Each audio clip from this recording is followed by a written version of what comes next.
Saya dahil. Oh, saya.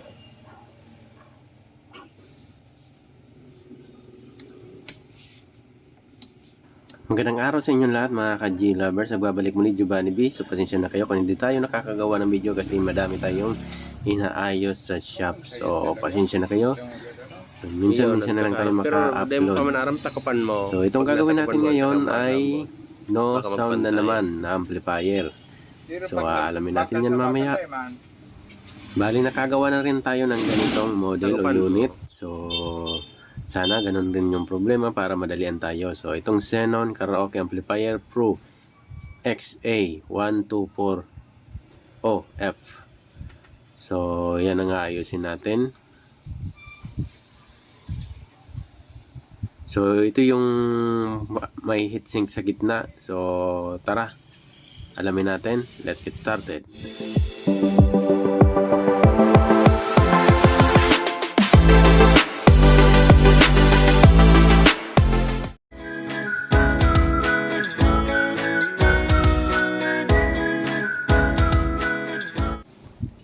Nung biniksan natin, wala naman ako napansin dito na nasunog, maliban lang dito sa may mga corrosion na parts. Kita nyo ba yon? May mga corrosion na part, itong dalawa na to. So maliban dyan, tinignan ko maigi, wala naman ako nakitang nangitim o nasunog man lang. Yung fuse okay naman, hindi naman nasira o hindi naman na-open. Bala napansin ko lang, hindi siya nagsuswitch ng relay. So, kahit i-test natin yung input ng audio nito, wala pa rin yan. Wala tayong madidetect na audio kasi hindi na switch on yung relay. So, tara, testingin natin para malaman nyo.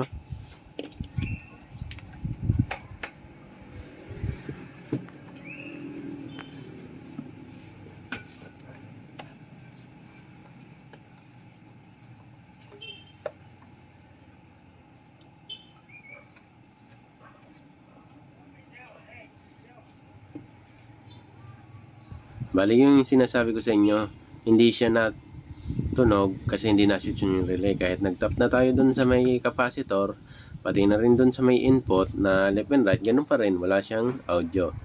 So, siguro baklasin muna natin siguro to. Ito, linisan ko muna siya para maalis yung corrosion. Tapos, baklasin natin to para makita natin. Duda ko kasi yan, inalis na natin yung corrosion. Duda ko nasa ilalim yung problema nito.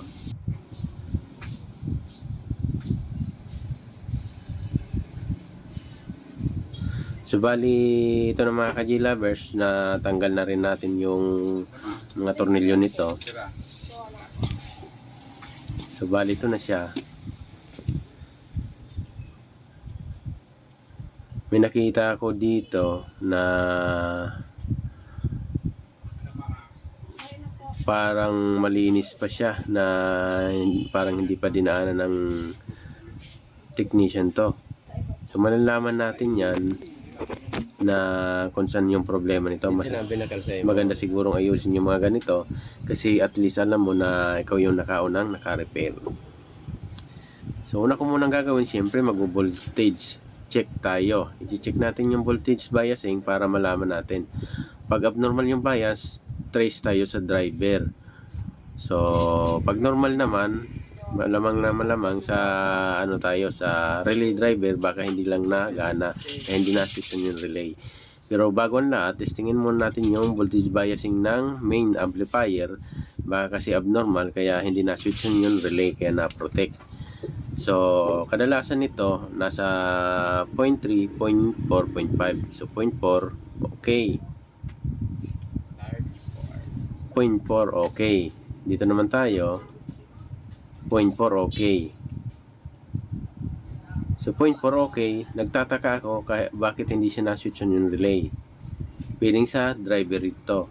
Pero tinignan ko yung mga parts sa driver nito, yung relay driver pala, ay parang normal naman. Wala naman ako nakitang mga tawag niyang mga kinalawang o nasira man lang o nasunog, wala naman akong nakita.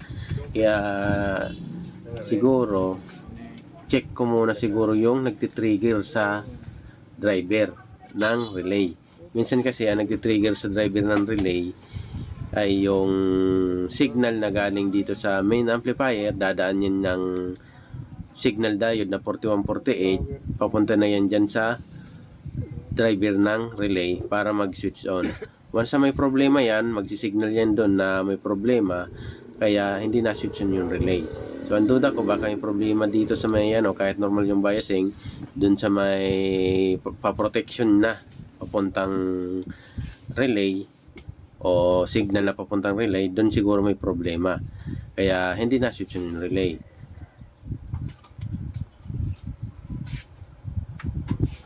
So, bali nila, kinabitan ko muna siya ng speaker.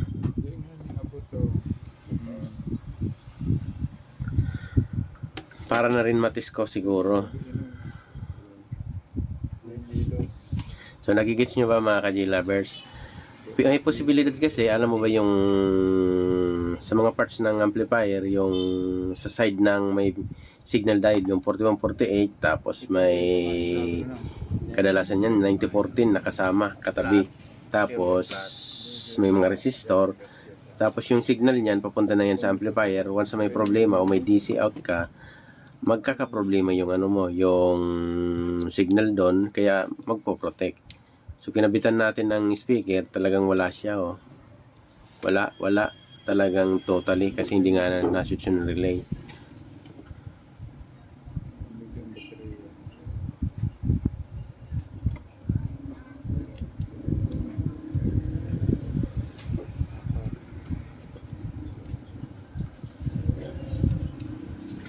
Siguro mga ka-G-lovers, baklasin na lang natin siguro to.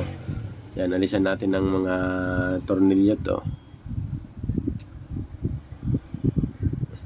na matest natin, ma-check natin.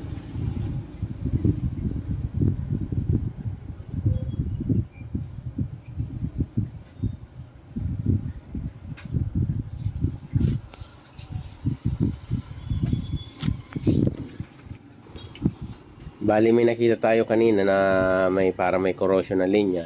Iti-test natin kung may connection siya. So mamaya iti-test natin yan. Ganito kasi mga design ng amplifier, yung may mga heatsink sa gitna, tapos yung mga parts na ibang driver ay nasa loob ng heatsink. Kadalasan kalawang ang nagsisira niyan. Kasi alam niyo ba, ang explanation kasi niyan, hinihigop niya kasi yung mga hamog o yung mga lamig, tapos dadaan siya ng mga parts. Yun na. Kumakapit na sa parts o sa mga panang parts natin, kaya kinakalawang. Pero pag lagi mo naman siguro itong ginagamit, at least hindi masyadong kapitan siya. Kasi minsan kasi pag hinihigop niya o pumapasok niya yung mga likabok, dyan na na-stuck sa ilalim ng heatsink na yan. Tapos mabibiglan hamog yan. Corrosion ng abot talaga yan. So, bali nag-check ako dito, tinitrace ko lang. May nakita ako dito na nakita nyo rin siguro na parang may corrosion yung linya. Ito-test natin kung may connection ba, kung hindi ba siya putol.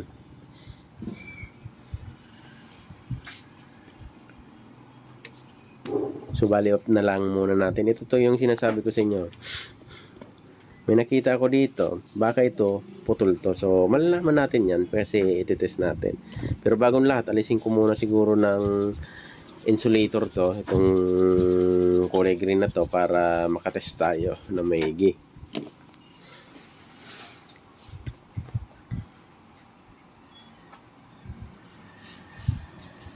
So, nisprayan ko muna siya ng penetrating oil para at least matanggal yung mga corrosion. So, pwede naman yung contact cleaner na pass dry. Depende sa inyo kung anong pwede nyo gamitin. So, ako ginamit ko muna dito yung penetrating oil para at least malagyan ng mga oil yung yung board para hindi masyadong kapitan ng kalawang. Lagi naman natatanggal yung AC source na to. So medyo maiksi kasi yung wire kaya laging natatanggal niyan. Pinutol ko na yung cable tie niya para umabot na maigi. So bali ito na yung sinasabi ko sa inyo, itong linya na to. Anuhin lang natin, alisan lang natin ang insulator para matest natin.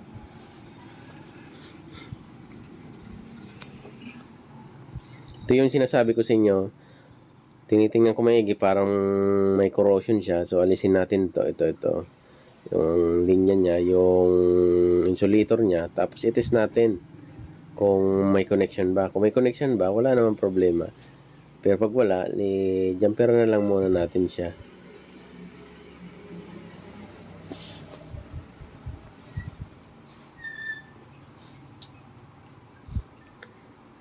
So, yan. Kita nyo, naalisan natin na siya ng insulator. So, pwede natin siyang i-test. So, end-to-end na lang para malaman natin kung okay ba. Kung may connection. Yan dyan.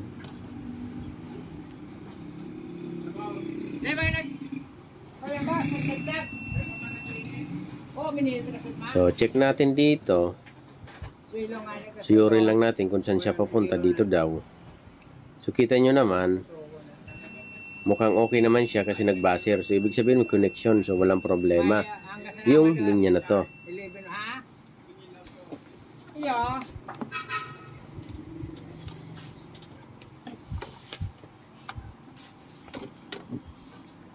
Siguro, yan.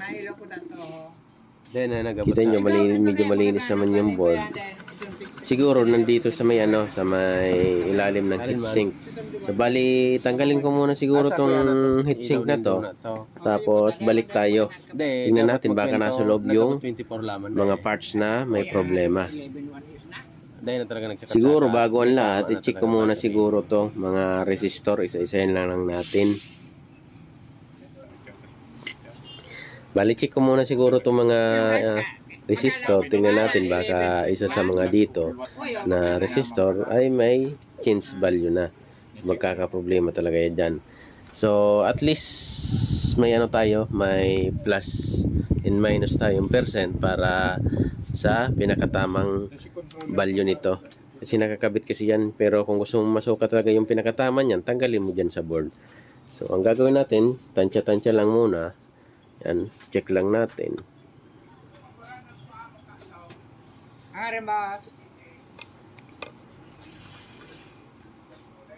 Deko daw na. Aton dakula.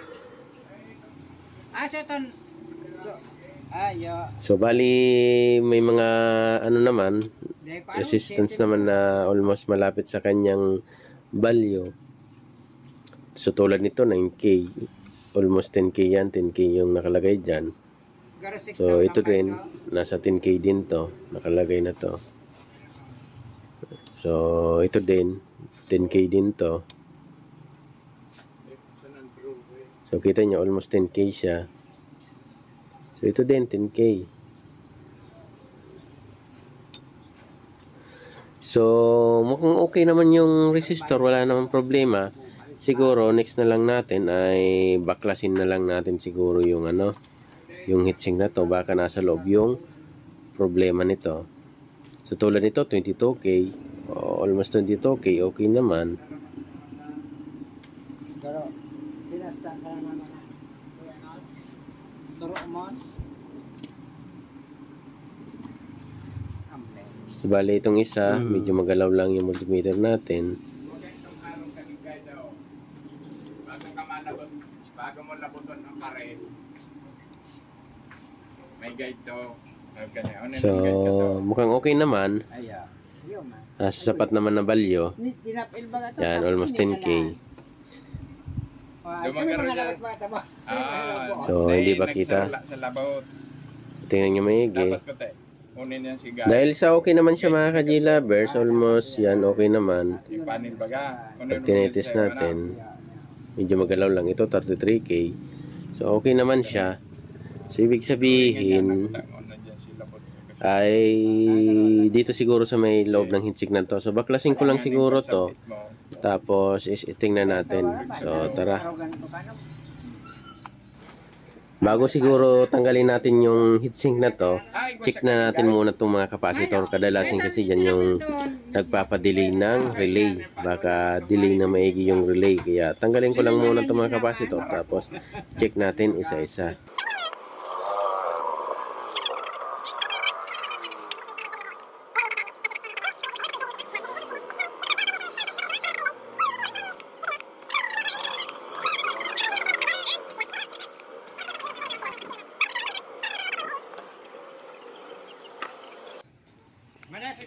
Yo. So bali ito na natanggal na natin yung capacitor. So isa-isa lang natin siya. I-check natin na maigi kung pwede pa ba.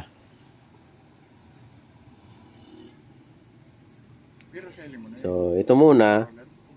Pero good na to. Malantong out. Pero may good na ang DC ka to.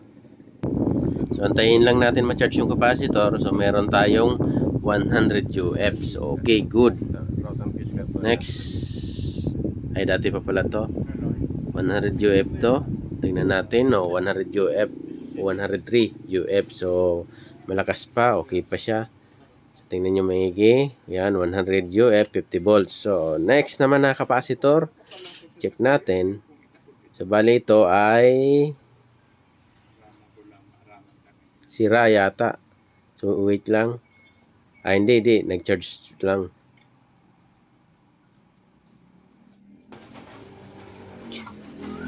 Bali, nasa 100 UF din to. Itong isa naman. 17 lang na kaya. 100 UF din.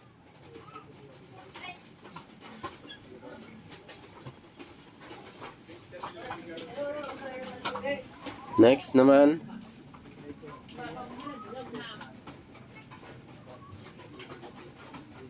For 70 UF. So yan, 470 UF to. Tama nga, 470 UF.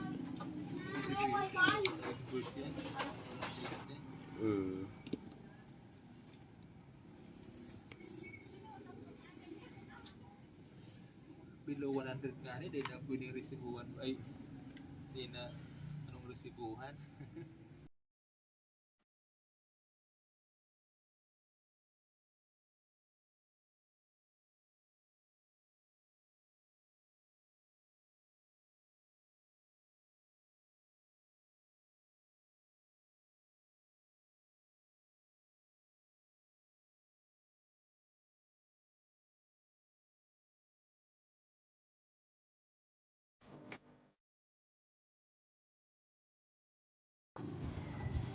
So bali yan ang mga ka-G-lovers, almost matapos na tayo sa pag-resolder ng capacitor, sa pagbalik natin ng capacitor.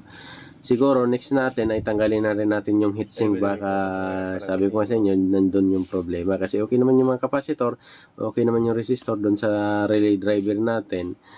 So baka okay na rin yung mga transistor nito. Kaya next na lang natin ay tanggalin natin yung ano nito, tornilyo, tapos alisin natin yung heatsink. I-solder na rin natin. So, papromote muna ang akin ng channel mga ka-G-lovers. Kung bago pala kayo sa ating channel na gusto nyo yung mga ina-upload natin na video, please subscribe din. Pa-hit ng notification bell para updated kayo sa mga ina-upload ko na bagong video. Tara, let's tanggalin muna natin yung heatsink para makita natin yung ilalim.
Yes, tama nga yung hinala natin. Isa sa mga transistor dito, nakita ko na yung 551 may kalawang. Tapos yung iba pa, yung mga resistor. So dito pa, yung mga ibang resistor. Ito yung sinasabi ko sa inyo, kinikwento ko. Itong, yan, putol na nga yan. Oh. Itong ano, yung may Zener diode dyan. Yan, tapos ito yan, kita nyo 12 volts na Zener diode. Tapos yung may signal diode dyan na 4148 na may katabi na transistor na 551 o pwede rin 9014 kung sa ibang amplifier 9014 yung ginagamit. Ito yung kinukwento ko sa inyo na may katabi. Yan yung nagbibigay ng signal kung may problema yung drive mo o yung main amplifier, siya magbibigay ng signal doon sa relay driver mo kaya magpo-protect. So nandito siguro yung problema, nakita natin may mga kalawang siya kaya siguro binibigyan ng signal yung relay driver na may problema. So protection na yan para hindi masira. So ang gagawin natin, tanggalin lang natin yung may mga kalawang tapos palitan natin. So bali fast forward na lang muna natin mga kanji lovers to.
Bali ito na mga ka-J lovers, ito yung mga nakuha natin, isang 222 UF, 16 volts, 470K, dalawa yan, 22K, 22K, 82.2K, so yung 551, yan yung mga nakikita natin na may kalawang. So, ikabit lang natin to, yung bagong parts natin, tapos try natin na mag-testing. So, balik kabit lang natin tong mga bago natin na kinuha. So, palitan natin yung mga tinanggalan natin ng parts.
So, ayan na mga ka-G-Lovers na ikabit na rin natin yung mga parts na bago.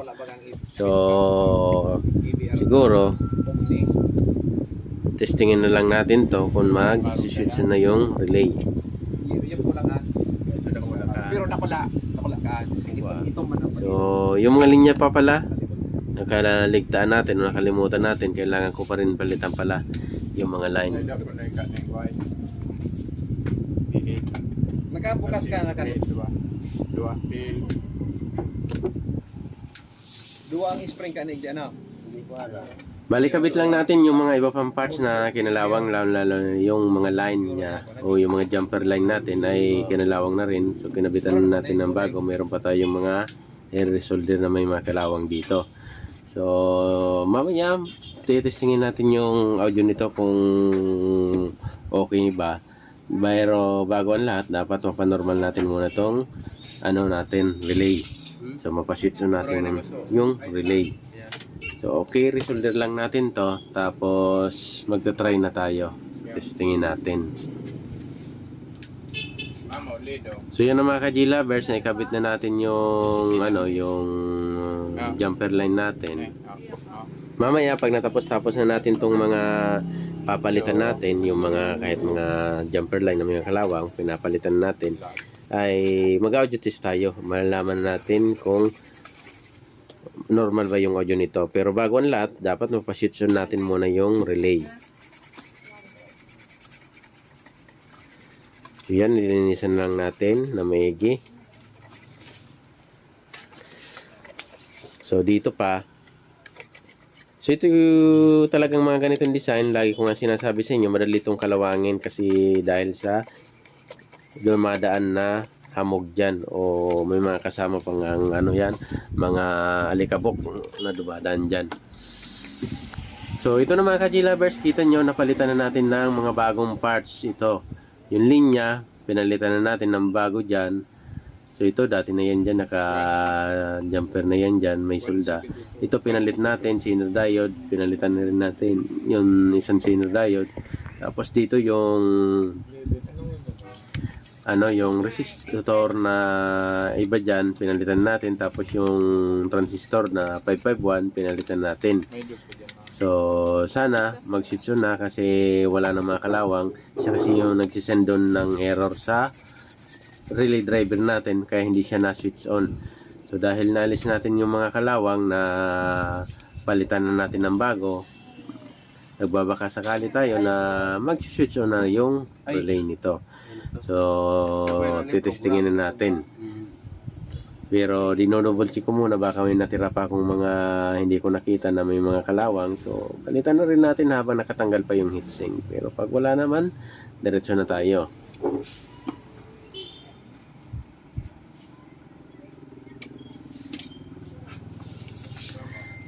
So, itong pala na to, ito. Dahil sa pagtanggal natin ng heatsink, laging tinatama, kaya almost uminangat yung natin, yung isang part na to. So, ayusin ko lang yung connection nito. Dapat makakonect na maigi, resolder ko lang. Tapos, mag-testing tayo kung mag-switch na ba yung relay.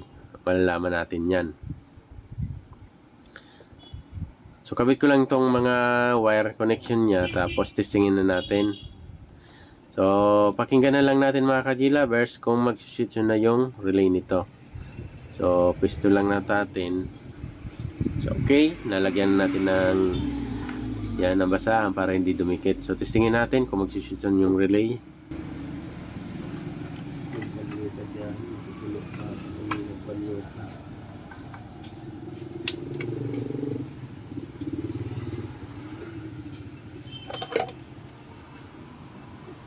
Ayun, nag-switch on siya, kaya lang medyo mahina lang yung pagka-switch on. At least nag-switch on na yung relay.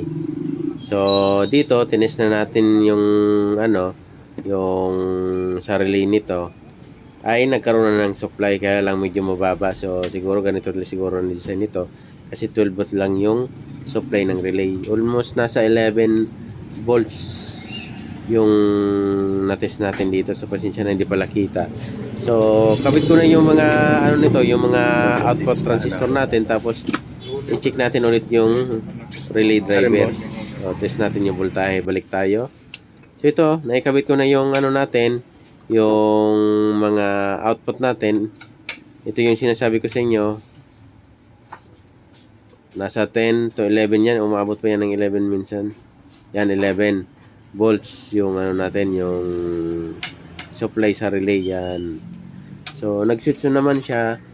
So dahil sa load siguro ng coil ng relay, kaya nag-drop siguro, umabot ng 12 volts lang yung relay dito. So kinabitan natin ng speaker dito, tapos mag-audio test tayo. Actual natin yung audio test para malaman natin. Once na magkaroon na to ng sapat na audio, yung both left and right, malinaw na yung audio. So, pwede na natin tong testingin sa music. So, malalaman natin na kung okay. So, basta masasabi ko sa inyo, napakaganda yung tunog ng ganitong brand at model ng amplifier. So, underrated nga yung sabi nga ng isa sa mga follower natin. Ito yung mga amplifier na underrated, pero napakaganda yung tunog, malilinaw itong Xenon na to. So, yan, nakabit na natin yung ano, yung speaker natin. Tapos tayo, madali na. So, mag-audio test tayo. Tingnan natin kung both left and right normal yung audio. So, kasi na-switch na yung relay. So, ito na, testingin natin. Tapos dinara niya yung speaker niya. Binungkalan pinailing mo siya yung route talaga. Human niya so nangyari dyan. So, ito nagigibong kubo baga dyan. May sound system ang baga to. Bigay yung minang tarama. Aba, gumi ang speaker ko. Pabalik-balik. Hindi pag rebias speaker, tuminag-balik tayo. So, ayan na mga ka-Gilabers, both left and line, meron na tayong audio. So, pasensya na kayo, nagkukwento si Bossing, medyo maingay. So, kabitulo ko lang itong mga connection, testing tayo sa music.